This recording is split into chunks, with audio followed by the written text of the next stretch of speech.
Nós fizemos o encerramento do balanço do ano de 2018 e nós ficamos com restos a pagar, que não houve a honra, né? Não foi honrado junto aos fornecedores e demais credores da Prefeitura no valor de 11.367.000. Esse foi o nosso valor de restos a pagar apurado em 2018. Pensando em 2017, que a dívida era pouco mais de 14 milhões, ou seja, aproximadamente 3 milhões a menos em um ano. Isso se deve à economia por parte do município, um planejamento diferente que foi feito, ou também se pensa em fornecedores a mais que ficaram sem receber? Na verdade, a redução de um passivo, de um restos a pagar de 2017 de 14 milhões para 11 milhões, nós atribuímos pelo fato de que nós fizemos uma gestão tentando diminuir as despesas da Prefeitura, né, para que a gente pudesse honrar com os fornecedores, e houve por parte do governo federal e estadual um repasse maior também nas antecipações de ICMS no mês de dezembro, antecipação do FPM, que também nos permitiu com que a gente pudesse honrar mais alguns débitos que nós tínhamos, fazer pagamentos de mais alguns credores da Prefeitura. Desses 11 milhões, a gente entende, pode dizer que boa parte são de fornecedores que acabaram não recebendo ou estão negociando com a Prefeitura? Na verdade, a grande parte desse valor é fornecedores, sim, né? São os fornecedores mais diversos, né? Nós temos de prestadores de serviços, de compras, nós temos as parcelas, no caso do FAPES, de dezembro e 13º, que mesmo não estando vencidas nesta data, né, no dia 31 de dezembro, mas como a gente trabalha com competência, elas também fizeram parte deste valor. Geralmente, quando se fala em dívida, se pensa em comprometimento de serviços. A gente está começando um novo ano, é lógico que existe uma projeção dentro de um orçamento, também existe a parte de recursos que são destinados para investimento. Mas falando na dívida em si, esse fato vai comprometer algum tipo de serviço que é prestado à população aqui na cidade? Mesmo com todas as dificuldades que nós temos enfrentado nos últimos anos, nós temos honrado tanto a parte do salário dos funcionários, quanto os serviços, né? A população, por maior dificuldade que o município tenha, nós não deixamos de prestar serviço. Essa negociação que se faz junto aos fornecedores, quando nós não temos os recursos para fazer a quitação, o pagamento numa integralidade do valor, a gente faz, negocia, para que a gente possa não ter a interrupção de nenhum serviço, para que a população não sinta isso. Dá para pensar em investimento, mesmo começando 2018 devendo 11 milhões? 2019, desculpa.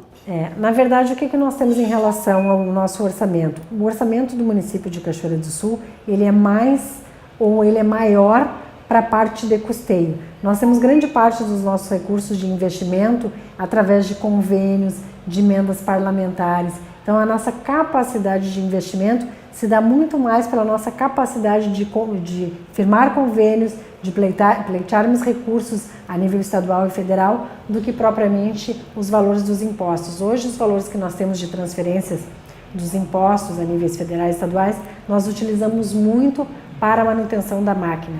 Nós tivemos, por exemplo, uma redução, né, um valor menor repassado perante o governo estadual em relação aos serviços na área de saúde, de assistência social, mas nós não deixamos de aplicar esses recursos, nós não deixamos de ofertar serviços. Então, o que a Prefeitura faz? Muitas vezes ela tira dos seus recursos livres para que os serviços de ponta de atendimento ao contribuinte, né, à população, não deixem de acontecer. Ou seja, a Prefeitura cumpriu os acordos constitucionais, as verbas que realmente devem ser aplicadas, né, as porcentagens? Isso, inclusive nós tivemos, a Constituição determina que percentuais dos recursos dos impostos sejam aplicados em saúde e educação. Em saúde, a legislação determina que 15%, nós aplicamos 18,92%. Em educação, a legislação determina que a gente gaste 25%, nós gastamos 28,60%. Então, a Prefeitura investiu muito mais em saúde e educação do que a própria Constituição ou o orçamento fixava. Um fantasma que acaba assustando o funcionário público é a questão vivida pelos servidores estaduais, há 37 meses sofrendo com parcelamento. Embora isso não tenha acontecido ainda aqui em Cachoeira, e a gente espera que não aconteça, mas é um assunto que está toda hora na boca do servidor. Como é que você, secretário da Fazenda, entende essa questão? Há motivos para o servidor realmente se preocupar? É real essa possibilidade de haver um parcelamento? Na verdade, eu sempre digo que a gente vive um dia de cada vez aqui, né? Nosso município tem uma característica em que a gente vive ou sobrevive mais dos repasses do governo estadual e federal. Então, quando esses não chegam, esses não vêm, é uma preocupação. Sabendo disso, tendo essa informação, a gente tenta trabalhar de uma maneira em que a gente consiga honrar, no caso, a folha dos funcionários, né, folha de pagamento, e as despesas que são de caráter continuado para que a população tenha a prestação de serviço. Então, isso é um trabalho diário de planejamento, de verificação. Enquanto Secretaria da Fazenda, nós verificamos as despesas, pedimos sempre a economia, estamos em busca sempre das receitas. Então, nós fizemos todo um trabalho de envio para a SCPC, de cobranças judiciais. Então, nós, sabendo que vivemos mais de repasse, temos uma preocupação também de buscarmos os nossos recursos próprios aqui, para que a gente possa pegar e honrar tudo isso. Existe a preocupação? Sim, mas existe também planejamento, existe um controle que a gente tenta fazer dessas despesas para que a gente possa honrá-las. A Prefeitura trabalha com a hipótese ou com a ideia de que a atualização da planta genérica ela vai resolver essa questão financeira em Cachoeira? Não é uma questão de resolver a situação financeira, é uma questão de justiça, né? Nós não podemos hoje ofertar serviços para uma população e cobrar dessa população como se fosse há 24 anos atrás, né? Se a gente imagina, se a gente sabe que os recursos dos impostos, nós temos uma obrigação constitucional de aplicar em saúde e educação, eu não posso olhar para uma cidade de 24 anos atrás, em que a demanda era outra, a realidade da estrutura da cidade era outra, e utilizar esse recurso para ofertar esse tipo de serviço. Eu não tenho isso de uma forma justa. A cidade modificou, os anseios modificaram. Então, o imposto ele tem que representar o que é a situação da cidade. Olhando para a questão desse projeto que foi enviado para a Câmara o ano passado, houve um questionamento por parte tanto da população quanto dos vereadores que a forma de escalonamento do pagamento dessa dívida, o parcelamento dessa dívida, né, a aplicação, talvez não fosse o ideal, né, devido à situação econômica, a dificuldade que as pessoas têm de pagar o imposto. A Prefeitura pensa em rever essa questão, no apresentar novamente esse projeto? Sim, já estamos trabalhando nisso. Nós vamos apresentar de uma outra forma esse projeto. Já estamos com isso em elaboração para que em pouco tempo a gente faça a apresentação. Ela vai ser diferente de como ela foi apresentada anteriormente. Entende-se que foi um erro de estratégia? Como é que vocês...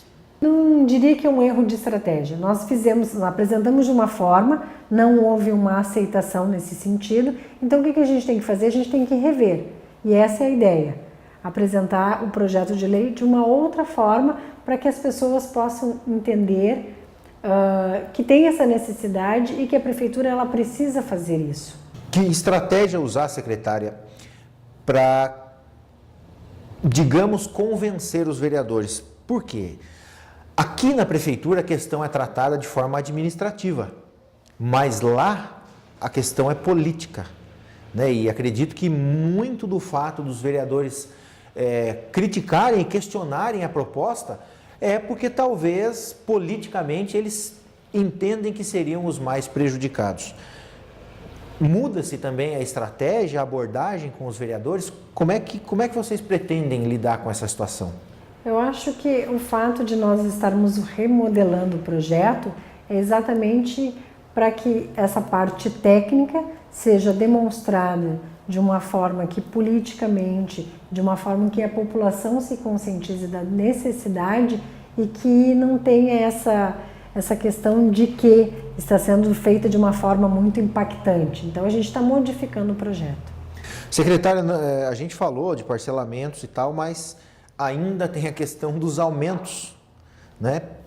Já foi pensado um índice? Como é que anda essa situação? Nós estávamos aguardando o fechamento das contas contábeis para que a gente pudesse verificar os índices de comprometimento com folha, né? Porque nós temos que responder à lei de responsabilidade fiscal, nós temos que verificar o comprometimento da Folha com a lei de responsabilidade fiscal e nós estávamos aguardando isso, né? Temos a questão também de que como ia se dar o aumento em relação ao magistério. Então, com essas informações todas, nos próximos dias provavelmente a gente está apresentando um projeto de lei para a Câmara para ser verificado o reajuste dos demais funcionários. Secretária, para a gente terminar, queria te perguntar o seguinte: geralmente há um clamor da população e uma manifestação da população com relação à estrutura em si da cidade. Diante do orçamento, que é uma previsão, ou seja, pode acontecer e não pode, diante das dificuldades que a Prefeitura tem hoje, dá para se pensar na estrutura da cidade com relação a melhorias, a investimentos, minimizar algumas situações que a gente tem aqui em Cachoeiro do Sul? Olha, é para isso que a gente trabalha, né? Tentando fazer exatamente isso, atender às necessidades da população, dando um retorno àquilo que se paga dos tributos. Só que a gente tem algumas situações, por exemplo, nós temos uma inadimplência muito alta, nós temos essa questão de que a gente depende dos repasses do governo federal e estadual, os programas na área da educação, da saúde são institucionalizados por estes governos, em que quem faz a execução é o município e às vezes esses programas têm que receber recursos chamados fundo a fundo e isso não vem. Então o que a gente tenta fazer? Atender a todos os anseios, só que a gente vive diariamente essas questões, né? De que tu não consegue ter uma receita por N situações a contento daquilo que a gente precisa e deve ofertar de serviços para a população. Então, por isso que a gente busca as mais diversas alternativas, como diminuir despesa, a busca do aumento da receita, a busca dos recursos que se tem com os inadimplentes. Por quê? Para que a gente possa ofertar o serviço a todos. Então, dentro do possível, a Prefeitura sempre está buscando atender a tudo isso, buscando através, às vezes, de emenda parlamentar, de convênios firmados a nível estadual e federal, para poder ofertar o máximo possível.